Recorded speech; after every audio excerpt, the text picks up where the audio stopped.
Fala aí, pessoal, tudo bem? Vamos continuar nosso tema aqui, que é o hiperadrenocorticismo, não é isso?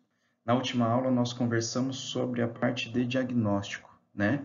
E falamos de todas as etapas do diagnóstico, quando que ela é realizada, por que que ela é utilizada, né? Então, o primeiro exame que vocês irão fazer é o teste de supressão com dexametasona. Não foi possível confirmar o diagnóstico ainda, então aí nós vamos para estimulação com ACTH, e assim por diante, né? Avaliar a razão cortisol creatinina urinária, se necessário, tentar dosar o ACTH basal ou até fazer um perfil sexual, né? Um painel androgênico, um painel sexual. Então, essas são as etapas do nosso diagnóstico, tá? Começando pelo exame mais simples, digamos assim, e menos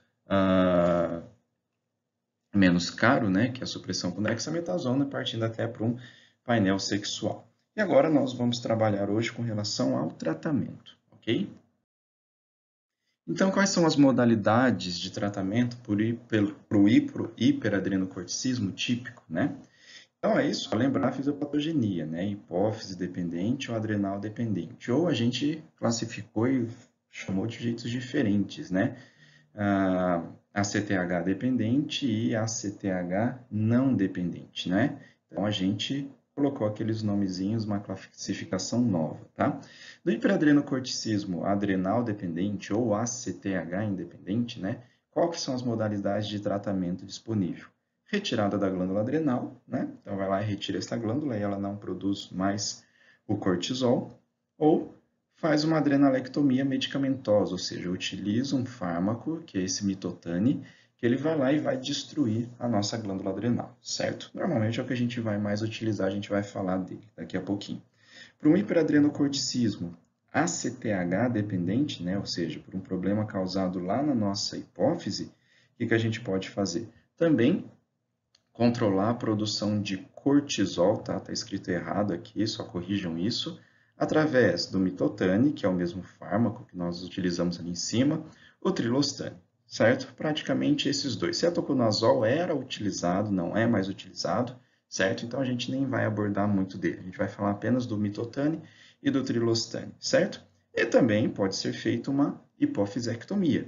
Logicamente, essa modalidade de tratamento cirúrgico, ela é feita na medicina humana, não é isso? Igual a imagenzinha que está subindo aqui para vocês, essa cirurgia ela é feita através dos seios nasais, olha só. Lembra que aqui eu tenho o esfenoide, o osso esfenoide, uma célula chamada de célula turca, e nessa célula turca nós temos a hipófise descansando ali. Se eu tenho uma neoplasia hipofisária, eu posso ir ali e destruir essa hipófise, né? Então, pronto. Uma hipofisectomia, uma cirurgia, que na veterinária isso é utopia, né? Pelo menos na rotina clínica isso não acontece, ok? Então essas são as modalidades do tratamento. Então, a adrenalectomia, né? Vamos falar agora do hiperadrenocorticismo ACTH independente ou hiperadrenocorticismo causado por uma neoplasia de glândula adrenal, certo? A nossa adrenalectomia cirúrgica. A modalidade de escolha para o hiperadrenocorticismo adrenal dependente ou ACTH independente, né? Logicamente, é uma neoplasia de glândula adrenal. Quando que a gente não vai utilizar esse procedimento para tratamento? Quando eu tiver metástases, né? Se eu tiver metástases em fígado, metástases em sistema venoso ou arterial próximo a essa glândula adrenal, logicamente, assim que eu tirar essa glândula adrenal, essas metástases vão começar a crescer descontroladamente, né? Então, é totalmente contraindicado no caso, certo? Lógico que a gente vai precisar fazer um tratamento prévio com esses fármacos que a gente ainda não viu, nós vamos ver, para evitar, logicamente, para controlar o hipercortisolismo, né? E também é totalmente contraindicado utilizar glicocorticoides, certo? Prévia à cirurgia. Então, a gente vai ter que usar um tratamento farmacológico para começar a destruir essa glândula adrenal com o mitotane e o trilostane, certo? E aí depois esse animal será submetido à cirurgia, né? Lembra que estamos falando da adrenalectomia, né? Da cirurgia para retirada dessa glândula adrenal. No operatório, né, ou no transcirúrgico, eu preciso suplementar o meu paciente com glicocorticoides, certo? Qual glicocorticoide a gente utiliza? Ou dexametasona, nessa dose aqui de 0,1 a 0,2 por infusão, certo? Essa infusão deve ser durante 6 horas, certo? E aí depois a gente começa a reduzir essa dose, tá? E depois o animal começa a receber esses glicocorticoides por via oral. Por quê? O que nós estamos fazendo? Nós não estamos retirando essa glândula adrenal. É a glândula adrenal que produz glicocorticoides, não é isso? Então a gente está tirando isso do animal. Consequentemente, eu tenho que suplementar isso para ele. Ou seja, o animal estava com hiperadrenocorticismo e agora ele vai apresentar um hipoadrenocorticismo. Então, eu tenho que suplementar com glicocorticoides. E a suplementação via oral, está aqui, ó, 0,25 a 0,5 mg por quilo de prednisona ou prednisolona, certo? E vamos reduzindo a dose a cada 3 a 4 meses, certo? Isso a gente faz quando o animal é submetido a uma adrenalectomia parcial, tá? Ou seja, eu retiro uma glândula adrenal e deixo a outra glândula adrenal no paciente, ok? Então, isso é o que a gente precisa fazer quando o animal é submetido a essa cirurgia para retirada de glândula adrenal. Logicamente, eu preciso de um cirurgião habilitado para esse tipo de procedimento cirúrgico. E agora, com uma adrenalectomia medicamentosa, né? Nós tínhamos falado da adrenalectomia cirúrgica, e agora nós vamos falar da adrenalectomia medicamentosa, tá? Lembrando, estamos falando do hiperadrenocorticismo ACTH independente, ou aquele por um problema na nossa adrenal, não é isso? Como que nós podemos fazer essa adrenalectomia medicamentosa? Que é a utilização deste fármaco, o mitotane, que ele vai destruir a córtex da nossa glândula adrenal, tá? E, logicamente, destruindo a região cortical, eu paro com a produção de cortisol, eu paro com a produção dos glicocorticoides.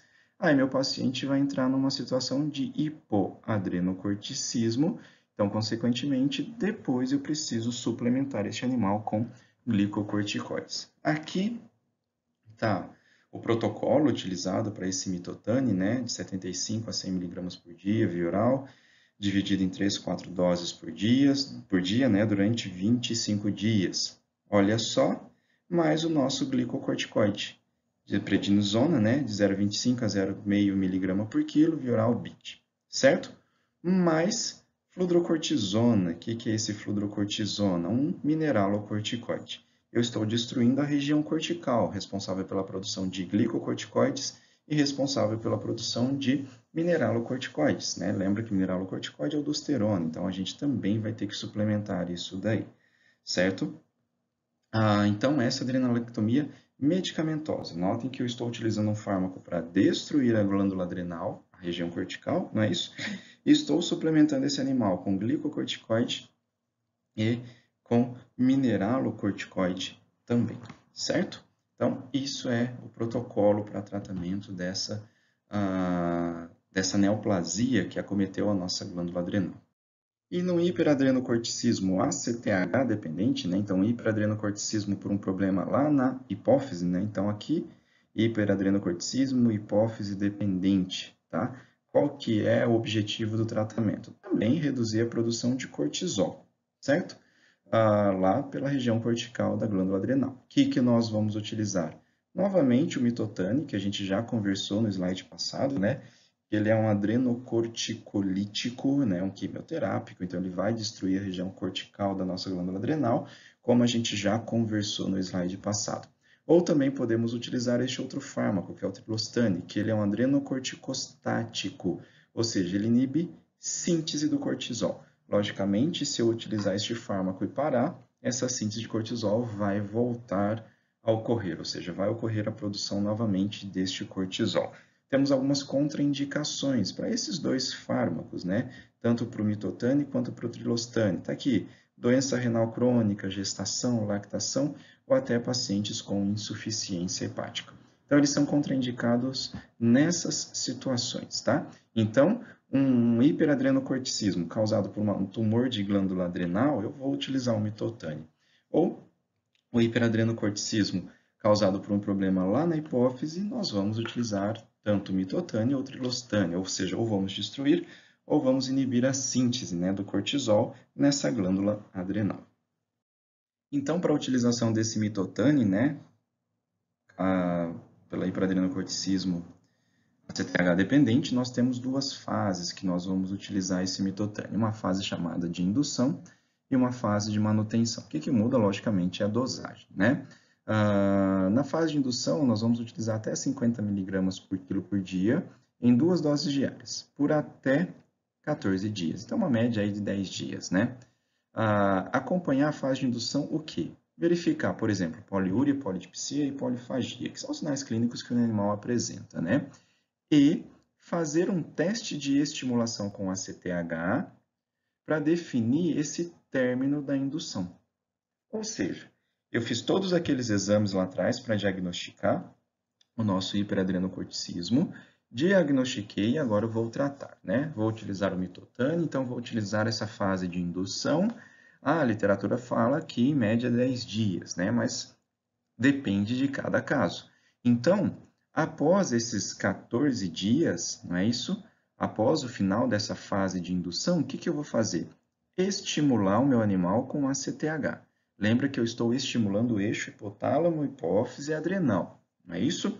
Consequentemente, se eu estimulo num animal normal, o que vai acontecer? Eleva a produção de ACTH, ok? Então, mas a gente está destruindo a glândula adrenal, estamos destruindo a região cortical.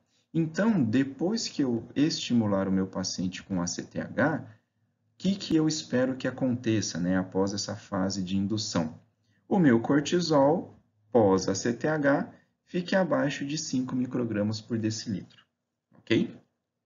Se eu estimular com ACTH e o meu valor for maior do que esses 5 microgramas por decilitro, significa que eu estou estimulando a glândula adrenal e ela está produzindo, ou seja, eu ainda não tive destruição dessa região cortical. Concorda comigo? Então, aí o que eu preciso fazer? Novamente, voltar à nossa fase de indução.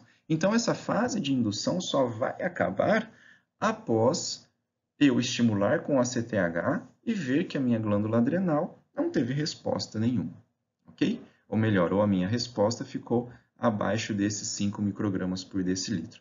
Logo depois, então, nós entramos na nossa fase de manutenção. Fase de manutenção, nós vamos utilizar 50 mg por quilo por semana. Lembra que na fase de indução era 50 mg por dia, tá? Dividido em 2 a 3 doses semanais. Então, segunda, quarta e sexta, enfim, a gente vai pegar esses 50 mg e dividir em 2 a 3 vezes por dia. Devemos realizar outro teste de estimulação com ACTH depois de 30 dias do começo da nossa fase de manutenção, certo? O objetivo do tratamento é manter o cortisol pós-ACTH, né, entre 5 e 7 microgramas por decilitro.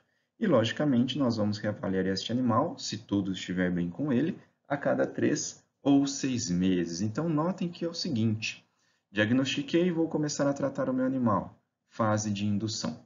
Fase de indução, em média, 14 dias, né? Logicamente, se tudo estiver indo bem, os sinais clínicos já vão começar a desaparecer. Beleza, o que eu vou fazer? Estimular com ACTH. Nossa, estimulei com ACTH, meu cortisol ainda ficou maior que 5 microgramas por decilitro pós-ACTH. Então, o que eu preciso fazer? Novamente, continuar a minha fase de indução. Ok, voltei e recomecei a minha fase de indução. Depois de 14 dias, estimulei com ACTH e agora a minha resposta está abaixo de 5 microgramas por decilitro, ou seja, a produção de cortisol está abaixo desses 5 microgramas por decilitro. O que eu vou fazer agora? Entrar nessa fase de manutenção.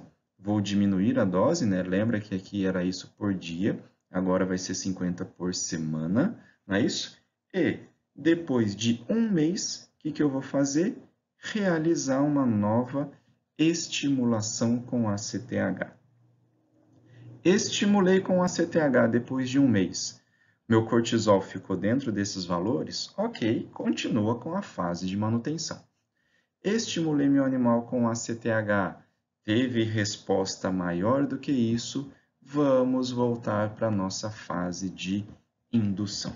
Então, notem que os exames laboratoriais, né, as dosagens hormonais, estimulação, ela será feita constantemente, certo? Então, é uma doença que se torna um tanto cara para o proprietário, para o tutor do animal, ficar tratando, né, arcando com este paciente, ele tem que ter ciência disso, ok? Então, aqui só a apresentação comercial, né, desse mitotano. Ele vem em comprimidos, né, de 500 miligramas, vem sem comprimidinhos, tá? Então, é um pouco caro, logicamente, este tipo de fármaco. O trilostano, né, que ele vai bloquear a produção desse cortisol. Logicamente, ele bloqueia mediante a sua dose. Então, está aqui, de 2 a 12, via oral, uma vez por dia, ou metade dessa dose, só que 2 vezes por dia. Então, eu vou sempre começar com a menor dose possível, né? Então, eu vou realizar o teste de estimulação, de novo, com ACTH. Depois que eu começar o tratamento com trilostano, então eu vou estimular com ACTH no dia 10, no dia 30 e no dia 90, ou 90 dias depois do início da terapia. Então, notem que eu comecei a tratar 10 dias depois, estimulação com ACTH. 30 dias depois e 90 dias depois, estimulação com ACTH. Qual que é o objetivo? Manter também o cortisol entre 5 e 7 microgramas por decilitro, tá? Então, vamos pensar que eu comecei com a menor dose. No dia 10, a minha concentração de ACTH, de cortisol, desculpa, está acima desses valores. Então, eu preciso aumentar a dose, reajustá-la e assim por diante. Tá? Então, esses testes de estimulação, eles servem para a gente para nos dizer que dose que eu vou utilizar. A menor dose, eu preciso aumentar um pouquinho a dose. Logicamente, tá? O que pode acontecer com o nosso paciente? Hipoadrenocorticismo, que é o que a gente chama de síndrome de Addison. Ou seja, meu paciente tinha excesso de cortisol, comecei a tratar. Logicamente, ele vai ter agora uma falta de cortisol, que é o que nós chamamos de hipoadrenocorticismo, tá? E aí eu preciso suplementar com glicocorticoides. Aqui só a apresentação comercial veterinária, né? O trilostane, chamado de Vetoril, temos diversas miligramagens para ficar mais fácil o tratamento para os nossos pacientes. Então, o que a gente espera é exatamente isso daqui, né? Então, aqui é meu paciente antes do tratamento. Notem que o cortisol basal dele já estava aumentado, certo? E após a estimulação com ACTH, eu tive uma super estimulação na produção de cortisol, né? Notem que valores de referência eles estão sendo mostrados aqui no cantinho, tá? Depois de 60 dias de tratamento, cortisol basal já diminuiu um pouco e pós-ACTH teve estimulação? Teve, só que essa estimulação não foi exagerada, ou seja, ela está entre o valor de referência que a gente precisa. Tá? Então, ele está abaixo de 7, ficou entre 5 e 7 microgramas. Mesma história, a gente consegue observar aqui, ó, cortisol basal alto, pós-ACTH, uma superestimulação. Depois, cortisol basal baixo, só que o pós-ACTH ele ainda continua um pouco alto. Lembra que o ideal é entre 5 e 7 microgramas por decilitro. Aqui ele está em 11, então o que eu preciso fazer? Aumentar essa dose, reajustar a dose do meu tratamento. Então, notem que esses exames laboratoriais agora farão parte da rotina clínica do seu paciente. E aqui mostra o que a gente já conversou, né? Tratamento do hiperadrenocorticismo, dependendo do fármaco, eu vou utilizar uma fase de indução. Depois do período estipulado, eu vou estimular com ACTH. Tive resposta? Volta novamente à fase de indução. De novo, estimulei com ACTH, tive resposta de novo, continua na fase de indução. Eu vou ficar nesse ciclo até o meu animal não responder.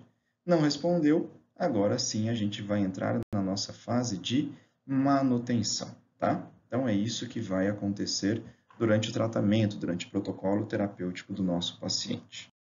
Temos que tratar também as alterações concomitantes, né? O que é isso? As alterações que também acontecem durante o hiperadrenocorticismo. Por exemplo, nosso animal apresenta hipertensão arterial e, consequentemente, lesão glomerular ou uma proteinúria, não é isso? Então, se o animal tem hipertensão e apresenta proteinúria, o que a gente vai utilizar? Os inibidores da enzima conversora de angiotensina, no caso, enalapril. Podemos usar o benazepril, captopril, enfim, mas eu preciso diminuir a pressão arterial e preciso reduzir esta lesão glomerular. Se o animal apresenta hiperlipidemia, que ele vai apresentar, né? Não é que se ele apresenta, ele vai apresentar hiperlipidemia. Eu vou utilizar os besofibrato, fenofibrato, que são medicações que vão ajudar a eliminar essa gordura, esse excesso de gordura circulante, né? Aqui estão as doses e assim por diante. Se meu animal estiver com o sistema imunológico em baixo, ou seja, se ele estiver suprimido, imunossuprimido, né? Lembra que o excesso de cortisol causa imunossupressão, tá? Temos esses fármacos, filgrastim, leucogen, que a gente pode utilizar para melhorar ou tentar melhorar essa parte imunológica do nosso paciente, né? Então, são alterações que o nosso paciente provavelmente vai apresentar, certo? Se ele apresentar, lembra que é uma síndrome, né? Então, se ele apresentar essas alterações, logicamente nós devemos tratá-la também, não somente evitar a produção de cortisol. Se o meu paciente estiver estável, né, então eu já diagnostiquei, fiz o tratamento, fiz todo aquele protocolo de tratamento, e agora o meu paciente está em casa, estável, sendo tratado, né? O que a gente vai fazer? A cada 3 ou 4 meses, o nosso paciente vai ser submetido a uma reavaliação. Reavaliação com o quê? Com os exames laboratoriais, né, hemograma e bioquímico, função renal, função hepática, parte gordurosa do sangue, para ver se está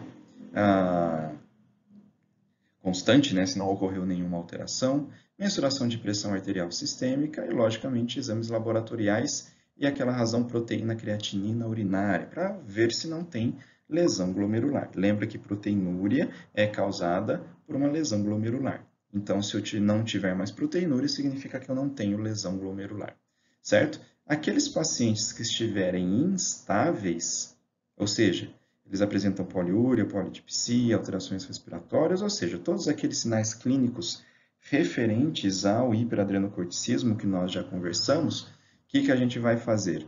Teste de estimulação com ACTH, lembra? Teve resposta, foi estimulado, eu vou voltar para a minha fase de indução. Mais painel rotina endócrina, ou seja, dosagens hormonais deste paciente, certo? Então, é isso que a gente vai fazer de monitoração dos nossos pacientes. Se eles estão estáveis ou se eles estão instáveis, o que eu preciso fazer? E o prognóstico dos nossos pacientes em média de 30 meses. Então, após o diagnóstico, se o animal apresenta todos esses sinais clínicos, chega para você característico, né, do hiperadrenocorticismo, expectativa de vida média dele em torno de 30 meses, tá? Então, uns 2 anos e meio, mais ou menos. Então, o proprietário tem que estar ciente disso também.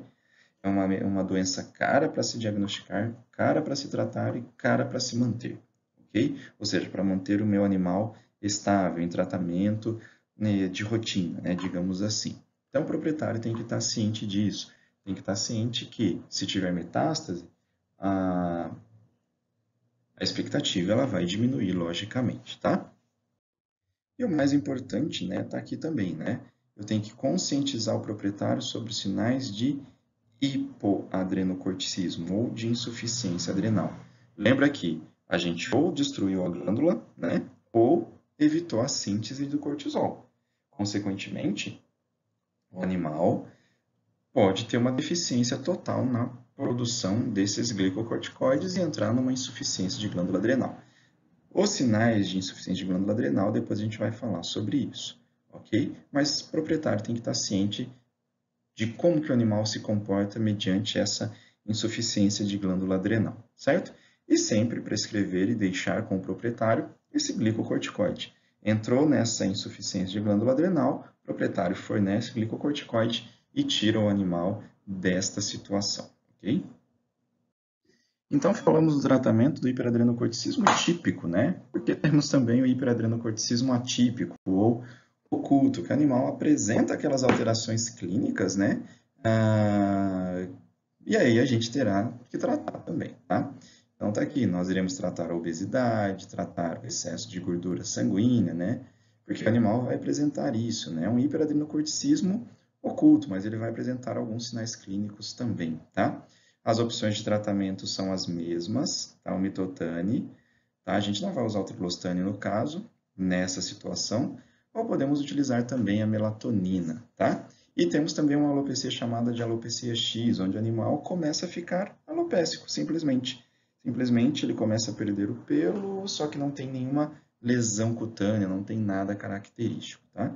E aí a gente pode utilizar triclostane, mitotane, melatonina e, logicamente, precisamos castrar esse animal, que também isso é relacionado aos hormônios sexuais. Tá? Então, só para dar uma confundida aí na nossa situação, temos também o tratamento, temos também, né, desculpa, o hiperadrenocorticismo oculto, ou aquele que não é típico, né, um hiperadrenocorticismo atípico, ok? Então é isso, pessoal. Chegamos ao final desta patologia, que é a síndrome de Cushing. Realmente ela tem muitos pontos chaves, tem muitas particularidades, então por isso que nós gastamos tempo para falar de tratamento e agora para falar do diagnóstico e para falar do tratamento agora, tá? Espero que tenham gostado, assistam, façam suas anotações e venham tirar as dúvidas comigo.